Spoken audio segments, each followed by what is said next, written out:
कोई ड्रोन व्रोन जाके फटे, और उसके बाद वो आज मीटिंग हुई वहाँ पे, मोदी साहब की मीटिंग हुई हाई सिक्योरिटी का, उन्होंने जनाब अजय डोभाल भी बैठे, बाकी लोग भी बैठे कि ये अब हमने ड्रोन्स, नई ड्रोन जंग शुरू हो गई है, पाकिस्तान ड्रोन जो है वो भेज रहा है और ये हो रहा है और वो हो रहा है। वो एक वहाँ पे 3-4 चीज़ें इस खित्ते में होने जा रही हैं। एक तो यह है कि ये भूल जाएं कि यहाँ पे लड़ाई या जंग नहीं होगी, यहाँ पे लड़ाई, जंग और कशीदगी होगी। भारत की जानिब से जंगी तैयारियां अब जुनून की हद तक पहुंच चुकी हैं, उस पर तवज्जो दें जरा। लद्दाख में 2 लाख माउंटेन डिविजन्स, 2 लाख की फौज जो सारे माउंटेन डिविजन्स हैं, गिलगित बल्तिस्तान के सामने लाकर उसने खड़े कर दिए। दूसरी जानिब राजस्थान के रेगिस्तानों में वो बाकायदा पैरा ब्रिगेड्स को ड्रॉप करने की ट्रेनिंग कर रहे हैं, जो हमारी सफों के पीछे पाकिस्तान के अंदर ड्रॉप करेंगे। उनके इन्फेंट्री ब्रिगेड्स और डिविजन्स रेगिस्तान की गर्मी में पाकिस्तान की सरहद के नजदीक ट्रेनिंग और प्रैक्टिस कर रहे हैं। इस वक्त इनको किसकी बद्दुआ लगी है कि इतनी खौफनाक जंगी तैयारियां कर रहे हैं? किसके लिए? ये चीन के खिलाफ नहीं है। इनकी डिसइंफॉर्मेशन और प्रोपेगेंडा ये है कि हम चीन के खिलाफ तैयारियां कर रहे हैं, लेकिन चीन के खिलाफ तैयारियां इनको राजस्थान के डेजर्ट में क्यों करनी है? पैरा ब्रिगेड्स और इन्फेंट्री ब्रिगेड्स और इन्फेंट्री डिविजन्स की ट्रेनिंग क्यों करवानी है? यहां पर तमाम तर आसार ये बता रहे हैं, जो इनकी जंगी जुनून है, जो जंगी तैयारियां हैं, पूरी दुनिया से जो असला खरीद रहे हैं, जो उनकी मिलिट्री कमांडर्स की जो बॉडी लैंग्वेज है, जो ट्रेनिंग है, जो प्रिपरेशंस हैं, जो डिप्लॉयमेंट्स हैं, वो सब एक बात की तरफ इशारा कर रही हैं कि इस गर्मियों में ये पाकिस्तान के खिलाफ एक भरपूर जंग करना चाहते हैं। ये मैं क्यों कह रहा हूं? इसलिए कि अगर 2 लाख की फौज ये लद्दाख में लेकर गए हैं, गिलगित बल्तिस्तान के सामने, तो आने वाली सर्दियों में 2 लाख की फौज को वहां रखना नामुमकिन होगा। कि जिस मकसद के लिए भी लेकर गए हैं, ये सर्दियों से पहले इन्होंने इसको अचीव करना है। अल्लाह करे कि मेरा तजिया गलत हो और दुश्मन का ऐसा कोई इरादा ना हो और वो सिर्फ अपना पैसा खर्च करने के लिए हवाई तरबियत कर रहा हो, लेकिन जाहिरन ऐसा लगता नहीं है। पाकिस्तानी कौम को, पाकिस्तान के सियासतदानों को, हमारे मीडिया को, मुसल्लह अफवाज को आप तवज्जो दिलाइए और कौम को तैयार करें। हमें फूड सप्लाईज जमा करनी है, हमें कौम को तरबियत देनी है, हमें अपने डिफेंस को मजबूत करना है, हमें भारत से उसी जबान में बात करनी है जिस तरह वो पाकिस्तान के खिलाफ बात कर रहा है। उसकी डिसइंफॉर्मेशन वॉर इतनी शदीद हो चुकी है कि वो ड्रोन, जो सो कॉल्ड ड्रोन हमले जो जम्मू एयरपोर्ट पे हुए, उसको अक़वाम मुत्तहिदा तक ले गया। और हमने लाहौर में होने वाले धमाके की अभी तक जिम्मेदारी भारत पर सरकारी तौर पर नहीं डाली है। हम इस कदर डिफेंसिव और पैसिव क्यों हैं? भारत से अब बड़े एग्रेसिव अंदाज में बात करनी पड़ेगी आपको। जो कुछ अमन आप उससे चाहते थे, उसने आपकी कमजोरी समझकर पाकिस्तान के खिलाफ इतना बड़ा महाज तैयार कर दिया है कि अब आपके पास कोई ऑप्शन नहीं है सिवाय इसके कि आप जंग की तैयारी करें, ताकि दुश्मन को एक थ्रेट, एक काउंटर थ्रेट दिया जा सके। जंक्शन है वो, ये इसको एक ही समझें, ये वो इलाका है जो ऊपर जाके गिलगित बल्तिस्तान, और इसको LAC और LOC जहाँ पे जुड़ता है, तो उधर कहीं भेज रहे हैं वो।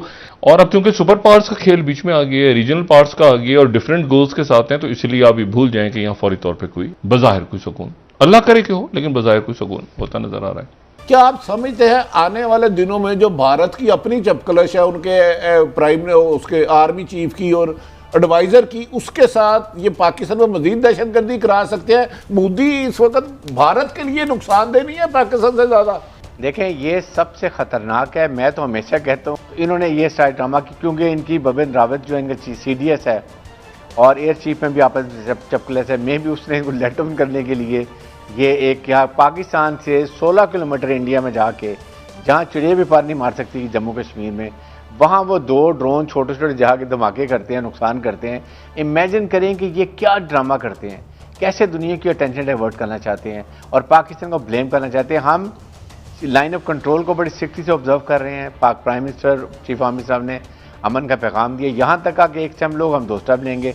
हर जगह पर ये कोई प्रॉब्लम क्रिएट करते हैं, क्योंकि दुनिया में आइसोलेट हो गए हैं। हर जगह human rights watchdog, US watchdog, United Nation, Amnesty International, हर एक ने इनके खिलाफ बातें शुरू कर दी हैं। हाँ, सब अब दुनिया काफी हद तक और पाकिस्तान पे इल्जाम लगाते हैं। ये मोदी आखिर चाहते क्या है आपके ख्याल में? ये इनका हदफ क्या है? देखें, मोदी का हदफ तो जो है वो है एंटी मुसलमान, एंटी कश्मीर। वोट बैंक भी जब भी इलेक्शन होते हैं, अब आने वाले हैं, फिर ये ड्रामा कोई और करेगा, तो पाकिस्तान गवर्नमेंट को मेंटली तैयार रहना चाहिए। एक तो इसका ये, सेकंड, सब दुनिया इनकी तरफ मुंह क्यों चुप, दूसरी तरफ क्यों देखती है? क्योंकि आपके सामने क्वाड ग्रुप बना है जिसमें ऑस्ट्रेलिया, जापान, इंडिया और ये अमेरिका है। ये इन्होंने कि सर्कल चाइना को सर्कल करें और जो ममालिक भी साथ है उनको भी किया जाए। फिर उसको ज़रूरत है CPEC में हमारा नाकाम करने के लिए। हम एक इस्लामिक मुल्क हैं, हम एक न्यूक्लियर मुल्क हैं। अगर इकनॉमिक तरक्की करेंगे तो अपने मुल्क के फैसले अपने मुल्क के मफादात में करेंगे, IMF वर्ल्ड बैंक से निकल जाएंगे। ये वजूहत हैं। फिर अफगानिस्तान के बलूचिस्तान में जो प्रॉब्लम डालना चाहते हैं, बलूचिस्तान में हालात ख़राब होंगे, CPEC डिले हो जाएगा। तो ये मल्टी रीज़न है। ऑफ कोर्स तजारत इज़ अ सेपरेट इशू। ये वजूहात हैं जिसकी वजह से ये सब ममालिक दूसरे देखते हैं। अच्छा ब्रिगेडियर साहब, पाकिस्तान इंडियन रिलेशनशिप के कॉन्टेक्स्ट में सवाल करना चाह रहा हूँ। जब कभी भी पहले अमन की बात होती है इंडिया पाकिस्तान किसी साइड से, तो फिर कुछ ना कुछ हो जाता है। ये मैं हिस्ट्री की बात कर रहा हूँ। हमारे एक बड़ी अहम शख्सियत ने 1-2 महीने पहले कहा था कि हम अच्छे रिलेशन पे जा रहे हैं, पाकिस्तान अमन पसंद मुल्क है और पाकिस्तान को कोई तकलीफ नहीं अपने मसाइल से मसाइल ख़त्म करने के लिए।